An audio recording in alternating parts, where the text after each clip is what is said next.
Ladies and gentlemen, welcome to my new channel. In this channel, I'm usually making videos about mathematics, make videos about courses, complete courses. I don't usually do like variety of videos about mathematics. I'm going to start, we're going to be start teaching calculus 1 from the beginning, from scratch. So if you don't understand anything about mathematics, you will find this channel very useful for you. And if you already know mathematics, I'm sure that you will learn something new about what you have already known, because I have a special way of teaching. My three things that I insist on. Uh, if you want to learn mathematics, you will learn concepts, and then you will, let me say, you need to solve the questions or problems about those concepts that you studied. But first, you need to know, why do we even have to know these concepts? What is the like a practical need for these concepts? I'm not gonna make this video long to you. Uh, I'm Ali Juhi. I'm from Japan. I live in Japan. I'm not from Japan. I'm a research student at Kyoto University. So I'm going to start my first lesson about system of numbers, and I'm going to take the first. I'm going to teach like the latest version of Thomas calculus, but for now I'm going to explain like the first chapter in the calculus 2014, which is used to be like the system of numbers. In the latest version, they deleted that chapter. They made it as the appendix, but it's very important to know, especially the absolute value function and the absolute value concept in general. Today, I'm going to explain to you uh, uh, a brief about the system of numbers. At the very beginning, humans needed to be needed to calculate things. So they used this set, which is called the natural number. One thing, two things, three things, four things, and so on. Okay? In mathematics, we're going to deal with these numbers as an objects. We're not gonna ask where do these numbers came from. They are just existed according to the piano axioms you will learn in mathematical analysis if you're a mathematician. And if you're not a mathematician, you will not need that. You don't need it. So these just objects, 1, 2, 3, 4, okay, and then 5 till infinity, till infinity. So why did they need to make new numbers? For example, the integers z and the quotient numbers, okay, and we call it quotient numbers, the decimals, the fractions, and then r, which is the real numbers. They found a problem, sir. If we now the most popular, the most important, or the first property of a set of numbers is their closeness. We have this addition, which is the plus, which is the addition and the subtraction and the multiplication and the division. These are for non-elementary. They are elementary, but in reality, if you study real mathematics or real analysis or mathematical analysis, you will find these operations are not elementary. They are already made up from an elementary operation.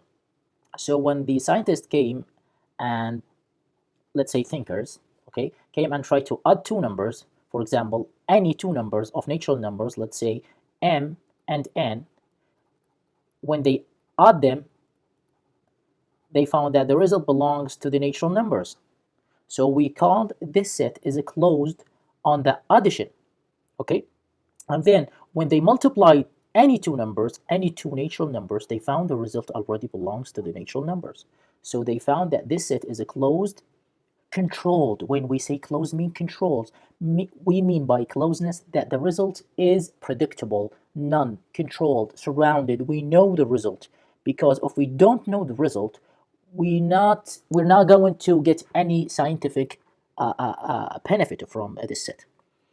But when they divided two numbers, like for not any two numbers, no, when they when they subtracted, for example, 2 minus 5, that's not applicable. That doesn't work, because in natural numbers, one thing, two things, three things, which are the things that in nature, for example, I have now eggs next to me. So if I bring one egg, I have it, see, this egg, I have this egg, and I want to subtract two eggs from this egg. It doesn't work because it's natural numbers. So they needed to develop this concept of natural numbers to make a new set, which is the integers or the integer numbers. Z is the first letter of the German scientist that made this set of numbers. You can Google and find his name. It's difficult. I can't memorize it.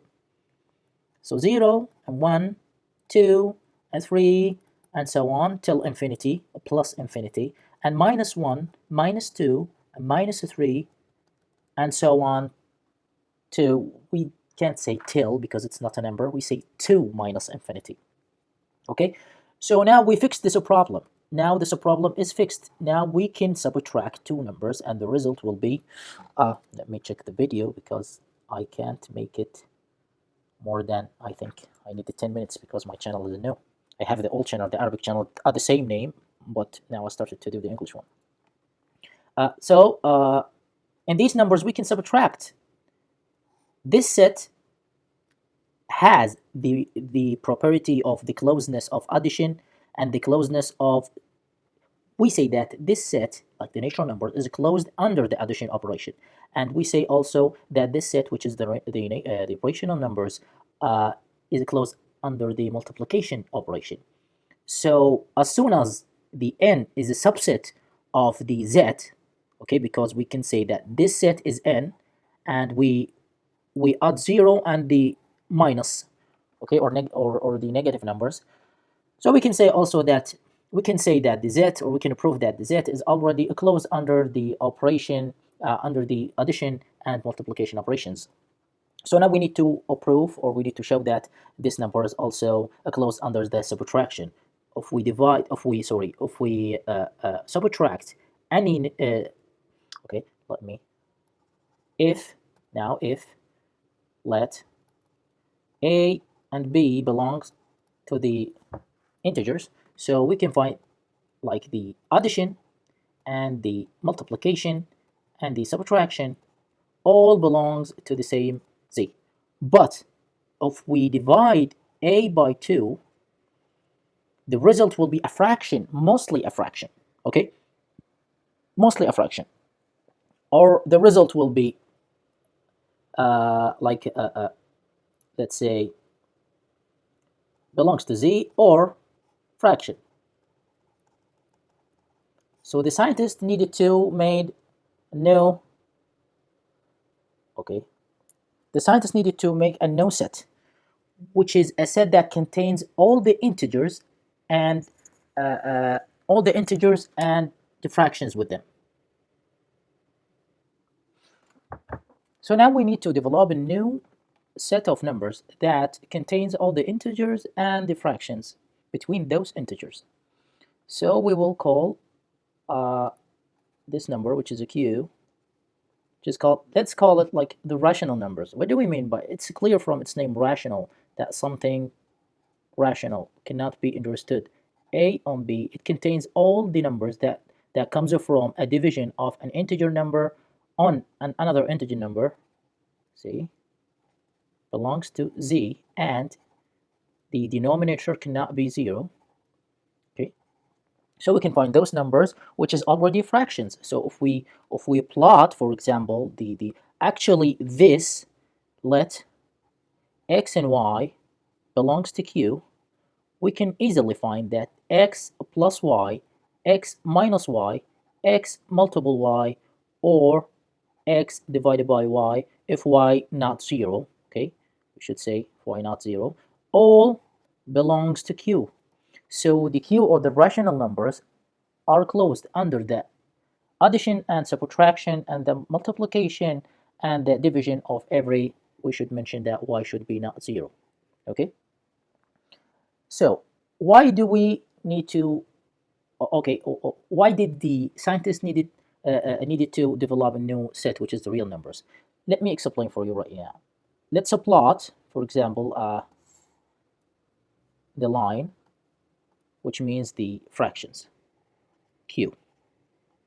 This contains the 0 actually, and contains the 1, because 1 divide any number, for example, like 2 on 2, it will be 1, 3 on 3 will be 1, and it's contained 2 and contained 3, same thing, because, for example, if I divide the 3 divided by, for example, 9 divided by 3, it will be 3, like 3 divided by 1, it will be 1. So we can Q contains all the integers and also contains not all the fractions between integers, contains a fractions, okay, but not all the fractions. I'm going to explain for you why. Minus 2 and so on. But so now we have this chart. We have the rational numbers, and inside it the integers. No, not that one. And we have the integers. Okay, inside the integers we have the natural numbers. Okay, let me label it. So we have rational. No, that wasn't good. We have the rational numbers, or quotient numbers sometimes they call it, but it's an old name.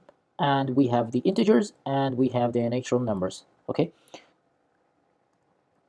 here we have the natural numbers, and in Z we have the natural numbers plus those numbers on this area, which is the negative and 0, and an quotient numbers, or the rational numbers, we have the integers plus the fractions, not all the fractions. They found that there is a fractions cannot be written as a fraction. For example, if we had this chart, for example, if we have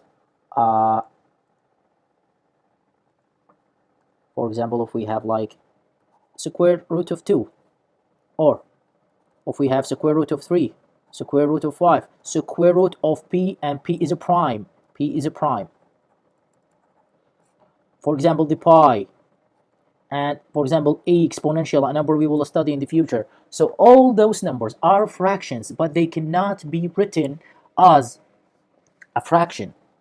So they are decimals, they are fractions, but they cannot written as a denominator, and they cannot written as p or q. There is no p and a q that cannot be divided and made square root of 2 or square root of 3. So we call these fractions.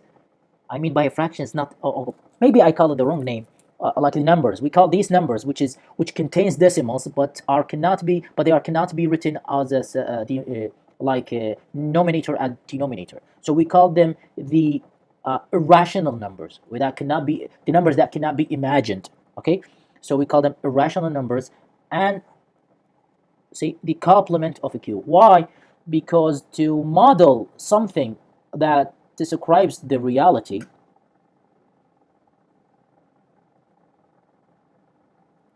because if we want to model something that model the reality, we need a set of numbers that explain, for example, the edge of your table. If I'm now on the table, I have an edge of the table. This table doesn't have any gaps, but if we came to here, imagine for example this line, which is the rational numbers line.